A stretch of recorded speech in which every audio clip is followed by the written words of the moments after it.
Mr. Speaker, I extend a hearty akwaba, our word of welcome to the excellencies, the distinguished leaders of sister states from our region and continent, as well as to eminent representatives from other friendly nations and international organizations who are gathered here in the vibrant city of Accra, capital of Ghana, to join us on this auspicious occasion. I thank each and every one of you for being present this inauguration of my second mandate, COVID-19 notwithstanding. Your attendance is an expression of solidarity and friendship that speaks volumes of your attachment to the goals and aspirations of the Ghanaian people and state, for which we are very grateful.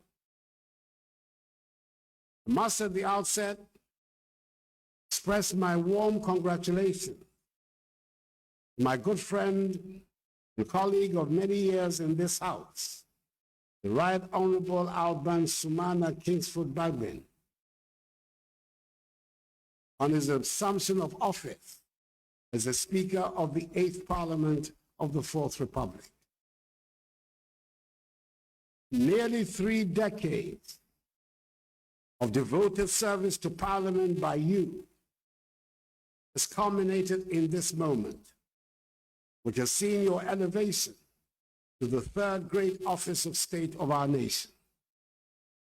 Together, you and I will be chartering new territory in the governance and politics of the Fourth Republic. For this is the first time in the life of this republic that a president from one party will be obliged by the exigencies of the moment and the will of the people to work in all sincerity and cooperation with a Speaker of Parliament from another party. I'm confident that both of us will be guided in our relationship by the supreme interest of our people in ensuring good governance in the ordering of the affairs of state. I want to assure you of my wholehearted determination to work with you to advance the peace, progress, and prosperity of the Ghanaian people. Once again, many congratulations to you and the re-elected and new members of Parliament. A few moments ago, I took for the second time the oath of office to serve as President of the Republic of Ghana. I follow in the exalted footsteps of 2 of my predecessors, the first and second presidents of the Fourth Republic, Their Excellencies Jerry John Rawlings and John Agyekum Kufuor, who served 2 successive terms in office. I cannot therefore take this honor and privilege bestowed on my mother's self lightly. And I thank Almighty God and the Ghanaian people who by an emphatic margin renewed my mandate in office for 4 more years. In the elections of 7th December, it is a demonstration of the confidence and trust you, the Ghanaian people, have reposed in me, not only in appreciation for the achievements brought throughout my first 4 years, but more significantly, for the considerable amount of work is to be done over the next 4 years. In our drive to take our nation firmly onto the path of progress, prosperity, and development, following the havoc wreaked by COVID-19. This is a task I wholeheartedly accept, and I assure all Ghanaians that I'll do my best to deliver on this mandate. The accomplishment of this mandate is going to take place within the context of Ghana's maturing democracy. The Ghanaian people have manifested time and again in these 28 years of the Fourth Republic their determination to build a free, democratic, peaceful nation, which is respectful of individual liberties and human rights, the rule of law, and the principles of democratic accountability. The governance structure built on the separation of power provides the best vehicle for the protection of these values, with a well-resourced judiciary and parliament as the principal accountability organs of the state. This has been the main thrust of public policy in these past 4 years, and will continue to be so in the next. Unity and stability of our country are the welcome outcomes of such a development.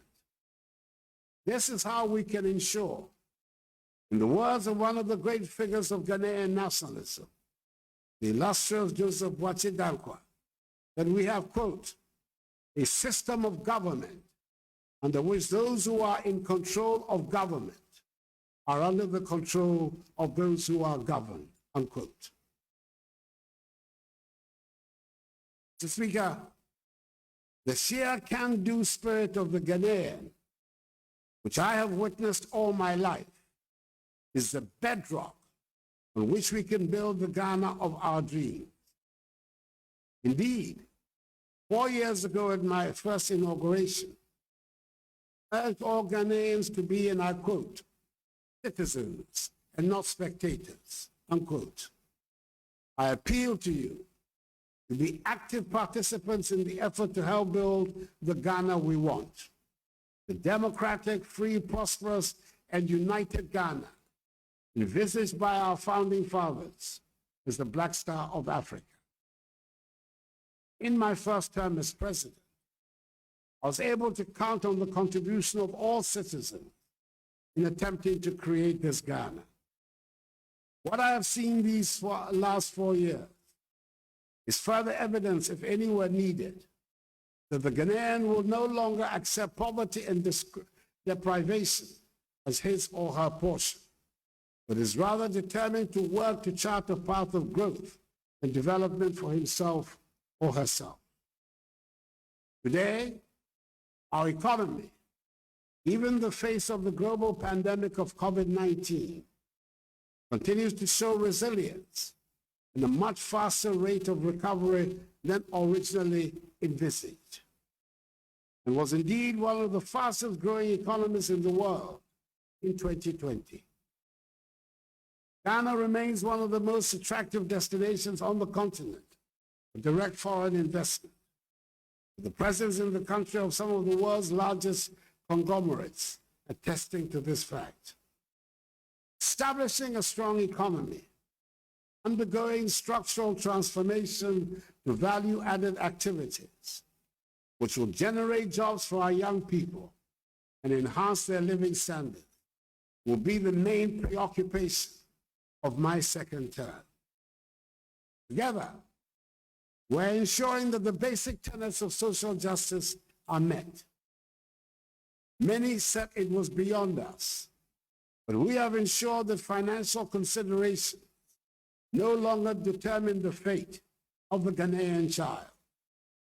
Because of the implementation of the free senior high school policy, once willing and able, senior high school education is the minimum education to be received by every Ghanaian child.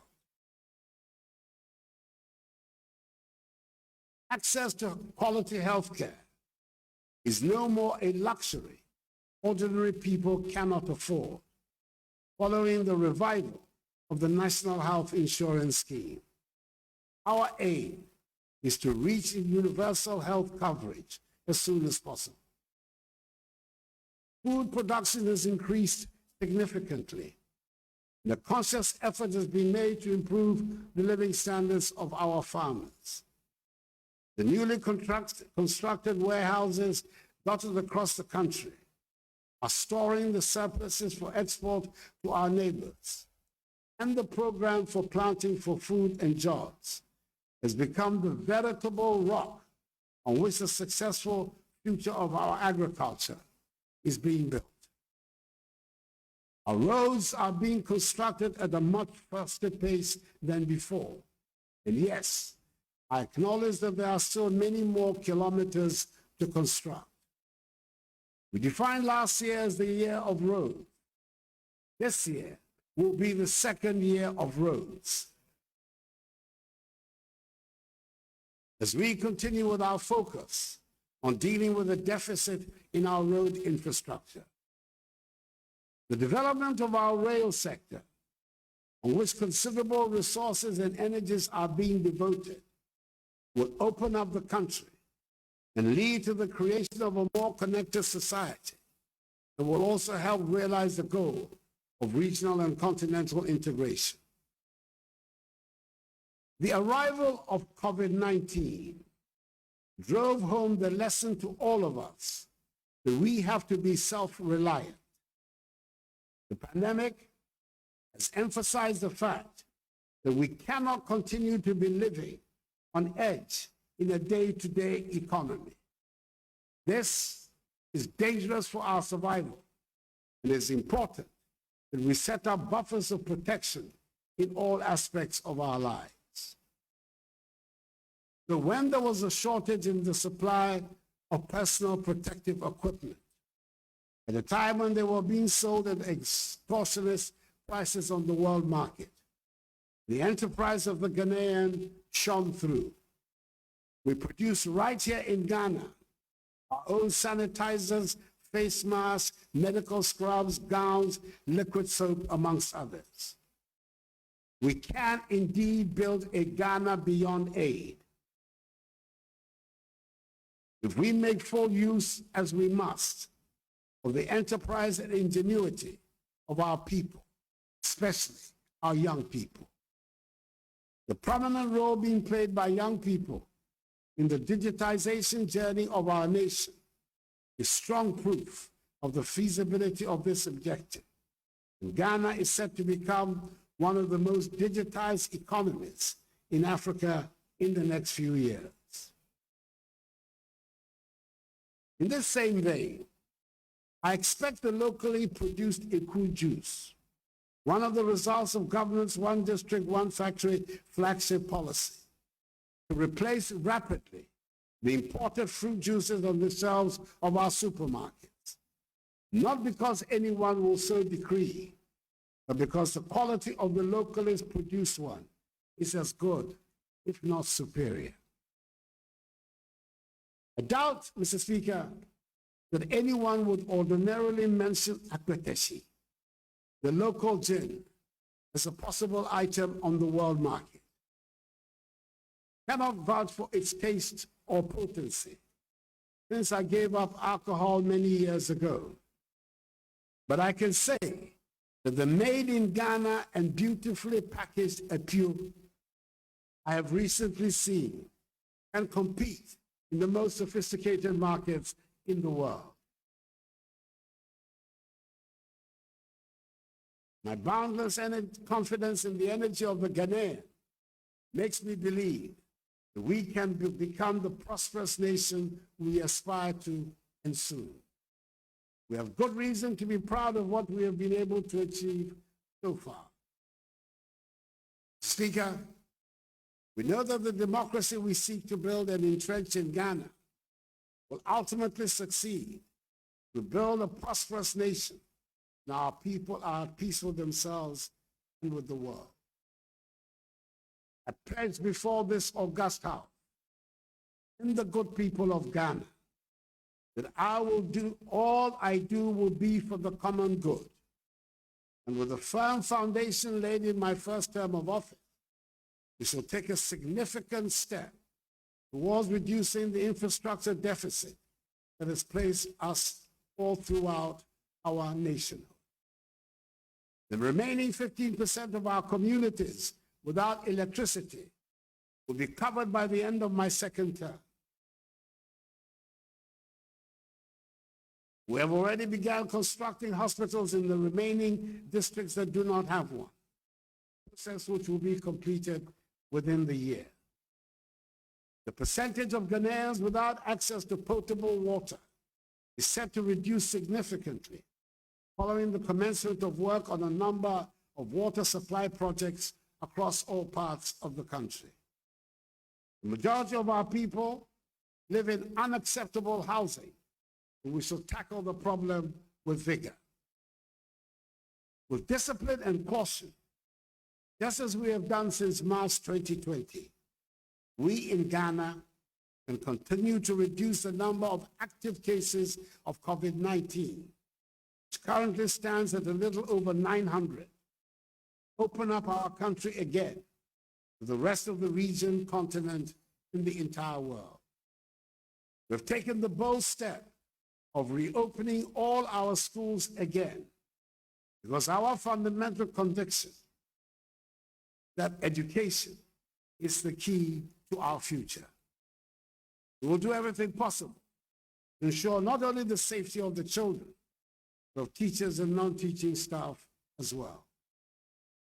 We Ghanaians have always been very much aware of our place in our neighborhood, in our continent, and in the world. We recognize that poverty and insecurity plague our region. Thus, we shall continue to make our voice carry the weight of our convictions and contribute to making our world a safer and happier place. We shall play our full part in the deliberations and activities of all the organizations to which we belong. ECOWAS, the African Union, Commonwealth, Francophonie, the United Nations, and others. Ghana, which has the privilege of hosting the Secretariat of the Africa Continental Free Trade Area, intends to be one of the main drivers of its success. The AFCFTA provides us Africans with a great opportunity to exploit and develop our resources for the benefit of our own people and end the centuries-old exploitation of our continent's vast wealth for the benefit of others. In the words of the historic first leader of our nation, the celebrated Kwame Nkrumah, and I quote, "It is clear we must find an African solution to our problem, and that this can only be found in African unity. Divided we are weak. United, Africa could become one of the greatest forces for good in the world," unquote. To my fellow Ghanaians, I invite all of you to join in the exciting business of developing our country. There are endless opportunities if we remain united. What our forebears dreamed of, we will achieve. If we inherited dreams and visions from our founding fathers, we should leave legacies of achievements and reality to our children and their children. For I believe in the limitless prospects of Ghana, of us, her people. So let us be up and doing, and with faith in the Almighty, seize our destiny. Mr. Speaker, may God bless us all in our homeland, Ghana, and make her great and strong. Your Excellencies, once again, Akwaba, I thank you for your attention.